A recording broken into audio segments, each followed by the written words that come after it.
আপনি বিবাহের সময় একটা মেয়েকে দেখার জন্য, তার দিনদারিতাকে দেখার জন্য আপনি গোপনেও যাচাই বাছাই করতে পারেন। কথা বুঝতে পেরেছেন? দিনদারিতাকে মূল্যায়ন করার জন্য আপনি গোপনেও যাচাই বাছাই করতে পারেন।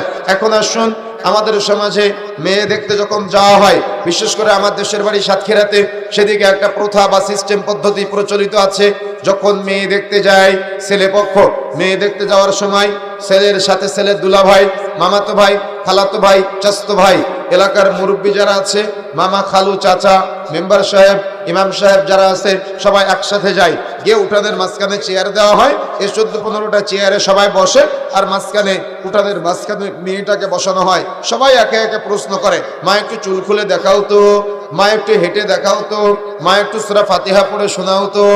আপনাদের এলাকায় আছে নাকি সিস্টেমটা? আছে সিস্টেম, এলাকায় আছে, তাই না?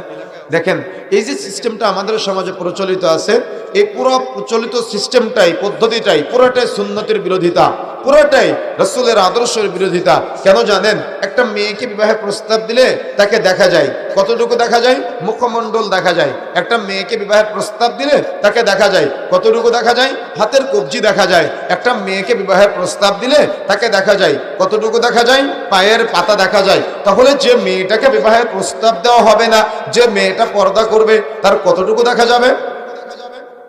হ্যাঁ, কতটুকু দেখা যাবে বলেন? বলেন, কিছুই দেখা যাবে না।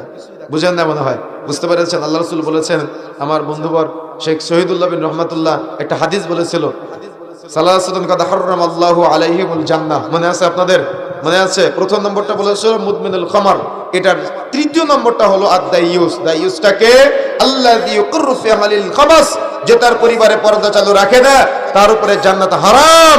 রাসূলুল্লাহ সাল্লাল্লাহু আলাইহি সাল্লাম বলেছেন। সুতরাং এই শরীয়তের আলোকে এখান থেকে একটা মাসআলা আপনাকে